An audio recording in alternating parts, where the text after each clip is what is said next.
یہ بہت عام رجحان ہو گیا ہے کہ ہم بیبی رائمز لگاتے ہیں, ٹی وی لگاتے ہیں, بیبی ٹی وی لگاتے ہیں, بچے کو کچھ نہ کچھ کھلانا شروع کر دیتے ہیں, کیونکہ جب وہ ٹی وی لگا ہوتا ہے تو وہ بے خیالی میں کھاتا ہے. اس کو ہم کہتے ہیں مائنڈ لیس ایٹنگ, جو بے خیالی میں آپ کھاتے ہیں, بچے کو پتہ نہیں ہے اور بے خیالی میں اس کو جو چاہے آپ نے کھلا دیا, وہ ٹی وی کے اندر لگا ہوا ہے یا موبائل میں لگا ہوا ہے, گیم دیکھ رہا ہے یا وہ کوئی رائم سن رہا ہے یا کوئی کارٹون دیکھ رہا ہے. ایسا نہیں کیجیے, ایسا نہیں کیجیے, یہ بہت خطرناک بات, اس سے بچیے. اور دوسری بات, اگر آپ کا بچہ کھانا نہیں کھا رہا تو اس میں کیا کرنا چاہیے, اس میں آپ کو سب سے مؤثر طریقہ آپ کو بتا رہا ہوں. 2 کام کیجیے. آپ کی زبان سے آپ کا بچہ یہ نہ سنے کہ تم تو کھاتے ہی نہیں. میں آپ کو بتاؤں, آپ کے کلام میں جادوئی اثر ہے. وہ بچہ جس نے اپنی ماں, اور میرے پاس بہت سے لوگ آتے ہیں وہ کہتے ہیں میرا بچہ کھانا نہیں کھاتا, تو میں ان سے پوچھتا ہوں کہ آپ کی زبان سے اس نے یہ سنا ہے کہ تم تو کھاتے ہی نہیں ہو؟ انہوں نے کہا یہ تو روزانہ سنتا ہے. اور میں یہ عرض کرتا ہوں جتنی دفعہ اس نے یہ جملہ سنا ہے اتنی دفعہ اس کے لیے نہ کھانا آسان ہو گیا. آپ جو جملہ آپ اپنے بچے کو سناتے ہیں اس کی نفسیات پر اس کا سب سے گہرا اثر ہوتا ہے. آپ یہ جملہ نہیں بولیں, وہ نہیں کھا رہا, آپ کہیے ٹھیک آپ نے نہیں کھانا, کوئی بات. ایک کام یہ کیجئے کہ آپ یہ جملہ نہیں بولیے کہ تم نہیں کھاتے, تم نہیں کھاتے, تم نہیں کھاتے, یہ جملہ آپ نہیں بولیے. بلکہ اگر آپ کا بچہ آپ کی بات نہیں سنتا تو یہ جملہ نہیں بولیے تم تو سنتے ہی نہیں, تم تو سنتے ہی نہیں, تم تو مانتے ہی نہیں, تم تو مانتے ہی نہیں. جتنی دفعہ یہ جملہ سنے گا تم نہیں مانتے,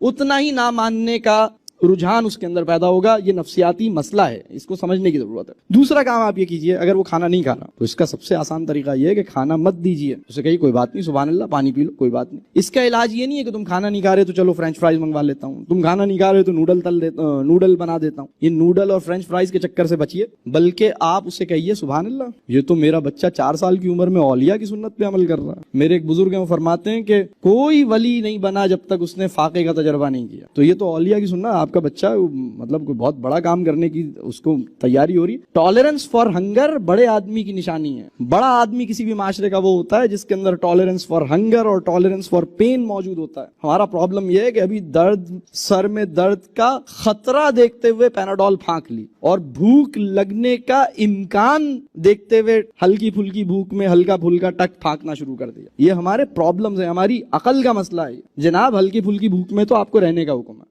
اگر وہ نہیں کھا رہا اس سے کوئی فرق نہیں پڑتا. میں آپ کو بتاؤں, نہ کھانے سے اس کی صحت خراب نہیں ہوگی, بلکہ جب آپ کے گھر میں جو بنا تھا اس نے نہیں کھایا, آپ نے کہا ٹھیک ہے سبحان اللہ, پانی پیو, کوئی بات نہیں, کوئی بات نہیں. رات میں دوبارہ وہی کھانا پیش کیجیے, وہ کہہ رہا نہیں یہ دوبارہ, یہ تو بھنڈی بنی ہے, بھنڈی تو نہیں کھاؤں گا. آپ نے کہا سبحان اللہ, کوئی بات نہیں, پانی پلائیں, سلا دیں. صبح اٹھ کے پھر دوبارہ بھنڈی دیجیے, اور بھنڈی ماسی کو مت دیجیے, اب یہ بیٹے کو ہی دیں گے. سچی بات یہ ہے, وہ بچہ جو کھانے کو ریفیوز کر رہا ہے, یہ بات ہمارے وطن کے ایک بہت بڑے پیٹس کے ڈاکٹر ہیں, انہوں نے یہ بات بیان کی. انہوں نے کہا کہ وہ بچہ جو کھانے کو ریجیکٹ کرتا ہے, یہ اس بات کا انڈیکیٹر ہے کہ اسے سچی بھوک ابھی نہیں لگی ہے.